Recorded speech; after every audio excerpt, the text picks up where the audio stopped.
Diskusi kami malam ini, saudara, sebuah media asal Inggris, The Guardian, merilis artikel yang menyebut IKN terancam jadi kota hantu. Sementara Selyos mengkritisi pembangunan IKN berisiko menggeser anggaran pendidikan hingga kesehatan untuk masyarakat. Ibu kota negara IKN terancam menjadi kota hantu.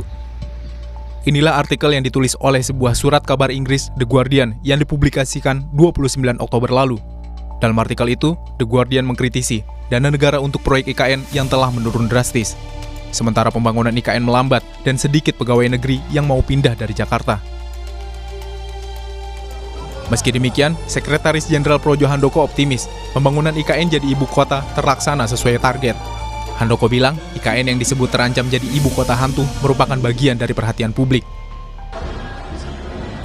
Udah pernah ke sana belum? Belum pernah ya.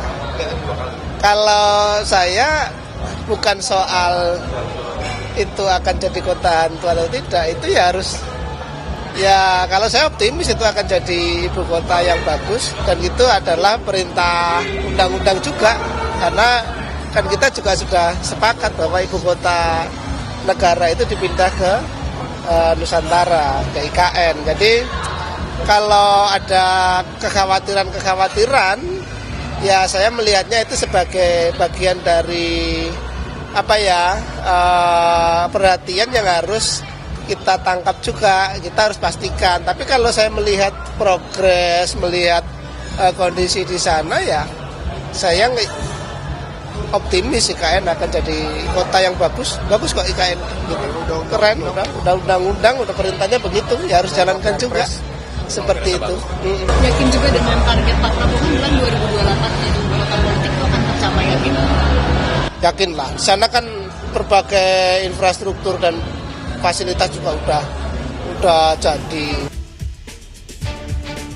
Sebelumnya, Presiden Prabowo menetapkan ibu kota Nusantara menjadi ibu kota politik pada tahun 2028 melalui Peraturan Presiden Nomor 79 Tahun 2025 tentang pemutakhiran rencana kerja pemerintah tahun 2025. Perpres itu merinci syarat IKN menjadi ibu kota politik 2028. Pertama, terbangunnya kawasan inti pusat pemerintahan dengan luas mencapai 800 hingga 850 hektar. Selanjutnya, persentase pembangunan gedung atau perkantoran di IKN mencapai 20%, sedangkan persentase pembangunan hunian rumah tangga yang layak, terjangkau, dan berkelanjutan di IKN mencapai 50%. Di sisi lain, Center of Law and Economic Studies menilai pembangunan IKN yang telah masuk tahap 2 dapat lebih membebani anggaran negara. Pembangunan IKN berisiko menggeser anggaran pendidikan, pangan, hingga kesehatan yang seharusnya dinikmati masyarakat. Anggaran tahap 2 turun tajam ya, dari 80 triliun proyeksinya sekarang hanya dialokasikan 48 triliun. Dan tidak ada framing baru dalam pidato politik Pak Prabowo terkait IKN ini sebagai prioritas strategis nasional. Artinya ke depannya Pak Prabowo sepertinya akan membiarkan saja IKN ini menjadi proyek gagal. Dari segi fiskal, menaruh rupiah ke IKN itu juga berarti menggeser alokasi pendidikan, pangan, kesehatan ya, yang seharusnya bisa dinikmati masyarakat. Selyos menilai IKN berisiko memakan anggaran lebih dari 200 triliun rupiah. Akankah warisan Jokowi ini akan berpengaruh dan membebani pemerintahan Presiden Prabowo Subianto saat ini? Tim Liputan, Kompas TV.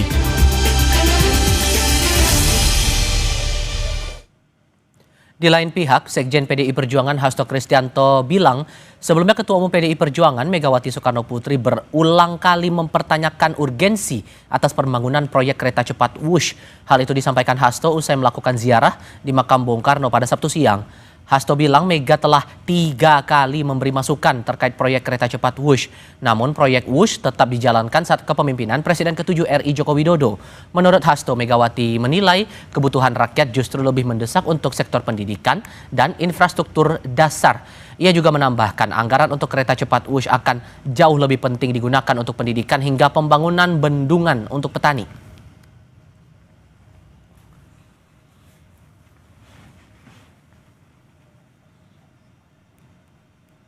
Proses penguasaan teknologi termasuk kereta api cepat akan lebih hebat lagi kalau dikerjakan oleh anak bangsa. Termasuk saat itu Ibu Mega mengusulkan daripada kereta api cepat lebih baik untuk membangun double track kereta api.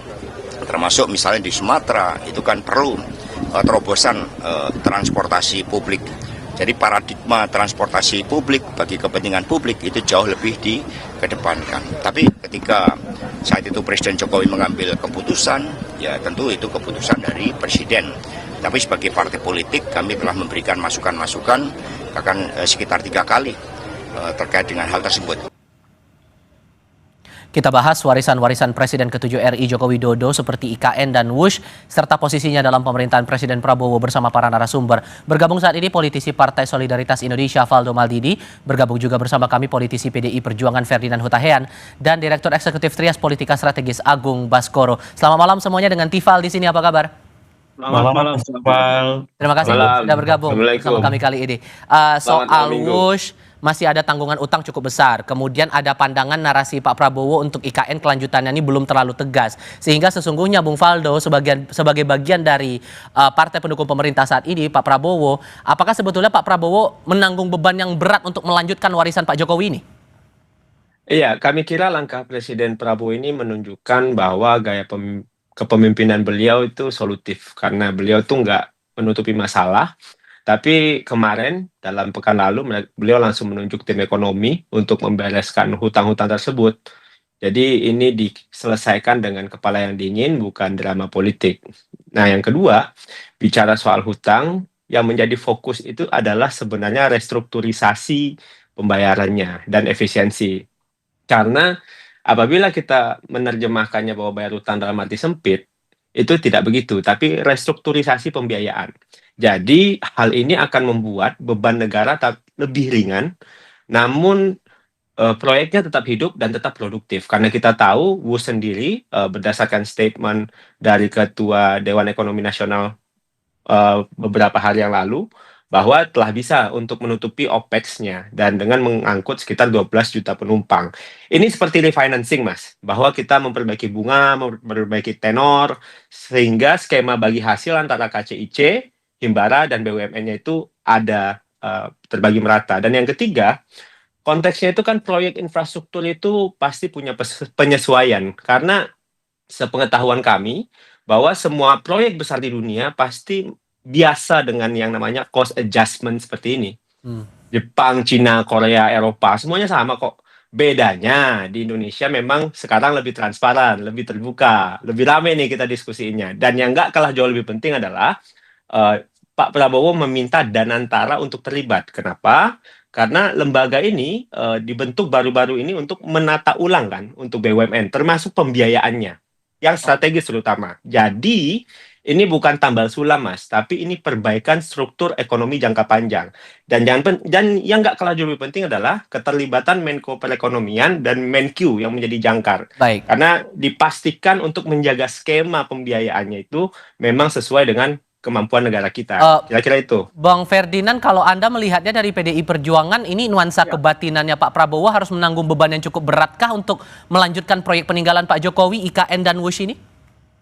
Ya, jadi kalau kita melihat sekarang memang realitanya Pak Prabowo kan harus kita akui sedang pusing juga untuk menyelesaikan beban-beban masa lalu, dan kita bisa melihat sekarang bagaimana Pak Prabowo harus melakukan efisiensi di APBN yang cukup meresahkan juga ke banyak daerah karena harus terjadi pemotongan transfer ke daerah. Ini adalah salah satu bukti bagaimana beban berat itu telah berada di pundak Pak Prabowo dan menyelesaikannya tidak mudah, karena memang di zaman Pak Jokowi kita jor-joran utang ya, ugal-ugalan, bahkan itu sudah terlihat over, dan sekarang beban itu banyak sekali ditinggalkan oleh Pak Jokowi.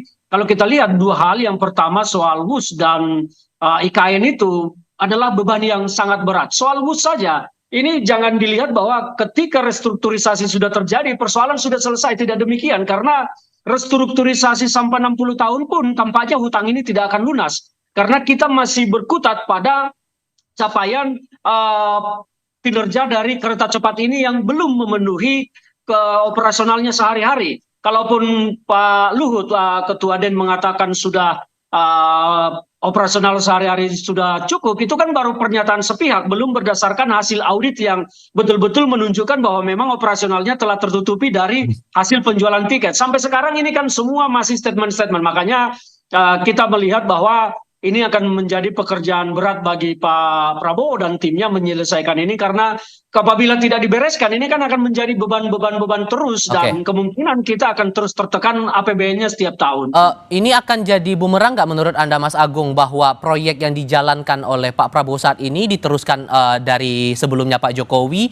Dua hal, ini masalahnya cukup serius, hubungannya soal anggaran. Ini akan jadi bumerang nggak menurut Anda, Mas Agung? Iya, kalau tidak dikelola dengan baik dan transparan bisa jadi bumerang politik bagi Presiden Prabowo ya. Karena kita tahu ini bagian dari paket utuh keberlanjutan, Mas Tifal ya. Jadi ada hal-hal positif soal transisi yang bagus, stabilitas, tapi juga ada ekses-ekses. Sebagaimana ya sebelum-sebelumnya, misalkan Ibu Mega meninggalkan apa, Pak SBY meninggalkan apa. Yang dilanjutkan Pak SBY, dilanjutkan Pak Jokowi, nah sekarang Pak Prabowo. Masing-masing pemerintahan itu ada plus minusnya. Nah di sini plus minusnya itu ya seringkali soal utang, ya kemudian soal efisiensi kebijakan, ya soal-soal apa namanya infrastruktur yang menyedot anggaran mungkin juga kurang praksis macam itu. Jadi di sini perlu keterlibatan para pihak lainnya, misalnya seperti PDIP.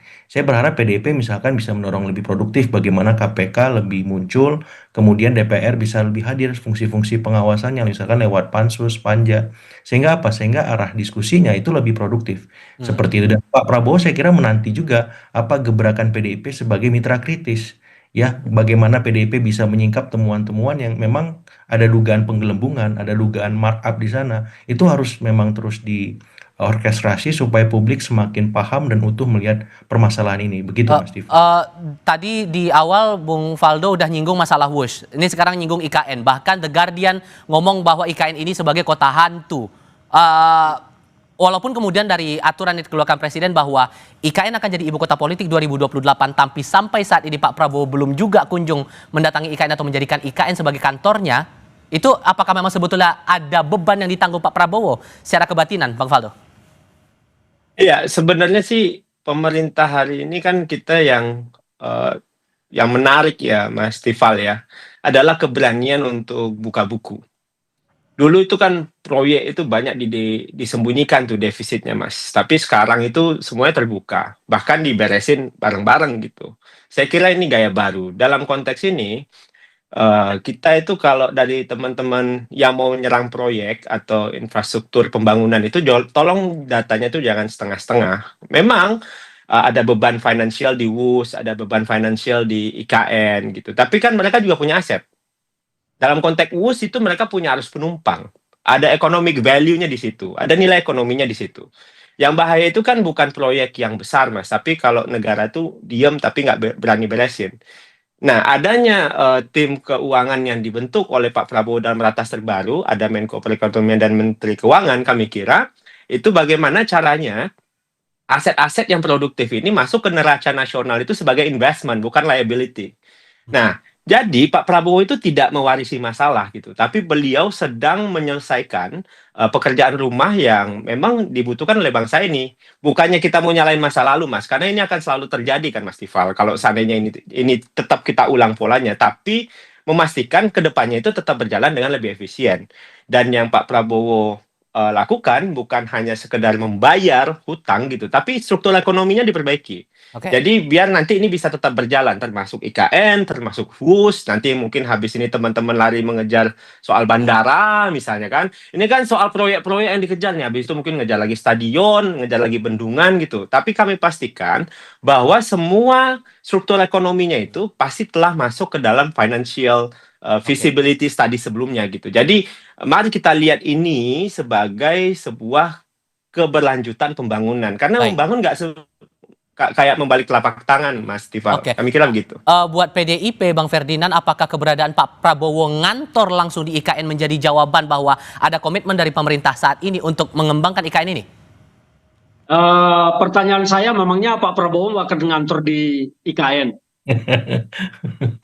Keyakinan Anda gimana? Pertanyaan itu yang ditanyakan, saya pikir kita harus melihat dulu apakah Pak Prabowo akan berkantor di IKN. Sampai sekarang belum ada statement resmi dari Pak Prabowo terkait dengan dirinya apakah akan berkantor di IKN atau tidak. Dan kami sendiri di PD Perjuangan sampai saat ini meyakini bahwa IKN itu belum menjadi tempat yang layak untuk kantor presiden karena semuanya masih dalam proses pembangunan.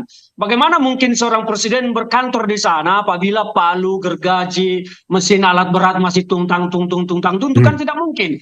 Jadi kemungkinan besar IKN ini tidak akan pernah menjadi ibu kota negara, tetapi akan menjadi ibu kota politik seperti yang disampaikan oleh Pak Presiden Prabowo, disampaikan oleh Istana. Oke. Tetapi kita sampai sekarang masih bertanya-tanya yang dimaksud dengan ibu kota politik ini apa sebetulnya? Apakah ibu kota politik ini menjadi sebuah simbol belaka atau monumental belaka atau apa? Kita belum dapat penjelasan resmi dari pemerintah sampai sekarang tentang ibu kota politik itu seperti Oke. apa. Jadi kalau pertanyaannya apakah Pak Prabowo di sana itu kan ngantor menjadi, saya pikir Pak Prabowo tidak akan ngantor di KN. Oke, saya akan kasih kesempatan Bung Faldo merespon itu, tapi di jeda berikutnya kita akan masuk ke segmen berikutnya usai jeda berikut ini. Bung Faldo, Bang Ferdinand nggak yakin nih Pak Prabowo bakal ngantor di IKN karena pengerjaannya masih jalan sampai sekarang. Benarkah begitu? Iya, sebenarnya kan Pak Presiden Prabowo kan sudah tegas ya, Mas Tifal ya, bahwa IKN itu tetap jalan tapi dengan pendekatan yang lebih realistis. Nggak semua proyek harus dikebut gitu, tapi yang prioritas. Jadi pusat pemerintahan, tempat hunian ASN kalau saya nggak salah, terus infrastruktur dasar itu harus selesai tepat waktu. Jadi artinya IKN itu nggak berhenti, tapi penyesuaian tempo dan penyesuaian skalanya. Yang kedua, ini kan sebenarnya dari awal bukan hanya sekedar proyek gaya-gayaan. Ini strategi untuk agar Indonesia itu nggak Jawa sentris lagi, dan Pak Prabowo melanjutkan ini bukan karena gengsi, tapi karena paham, Mas, bahwa pemerataan ekonomi itu butuh pusat gravitasi yang baru.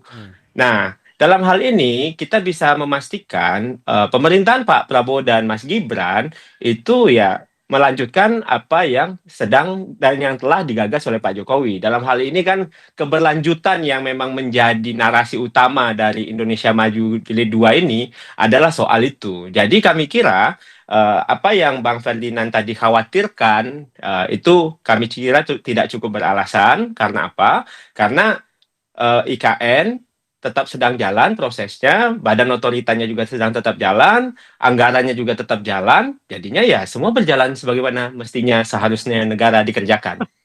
Kalau melihat fenomenanya seperti ini, Mas Agung, Anda merasa bahwa Pak Prabowo perlu memprioritaskan hal apa dulu nih? IKN-nya kah harus dituntaskan, persoalan utang Wusya harus diselesaikan, atau proyek infrastruktur lain yang juga masih jadi prioritasnya pemerintahan sekarang? Ya, saya kira Pak Prabowo punya hasta cita ya, Mas ya. Orientasi pembangunannya berbeda dari Pak Jokowi. Kalau Pak Prabowo fokus ke SDM ya, penguatan kapasitas SDM lewat MBG, lewat sekolah rakyat, kelurahan merah putih semacam itu. Nah, saya melihat memang kalau dalam temuan media monitoring kami sepanjang April Mei itu memang ada semacam relaksasi relasi, Mas Tifal ya. Kalau isu pertama itu waktu itu matahari kembar. Nah, masuk bulan Oktober November ini isu soal polisinya Pak Jokowi, ya apakah itu WUS, apakah itu soal IKN. Jadi makin ke sini relaksasi relasi antara Presiden ke-8 dengan Presiden ke-7 itu semakin jelas.